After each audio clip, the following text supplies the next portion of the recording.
Herkese iyi seyirler arkadaşlar. Kanalımıza hoş geldiniz. Sizler için yepyeni haberler hazırladık. Afra Saraçoğlu'nun yeni dizisindeki karakterleri. Pera ülkenin en tanınmış fenomenlerinden biri. Dışarıda baktığında kusursuz bir yaşam sürdürüyor gibi görünse de hikayenin ilerledikçe karakterinin özel hayatı ve baskıları ve gerçek kimliklerinden mücadelesi ortaya çıkıyor.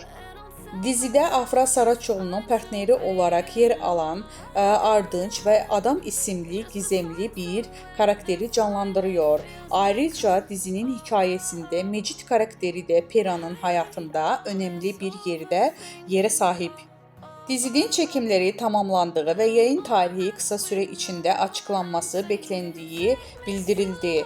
Şu ana kadar kesin bir yayın günü duyurulmadı.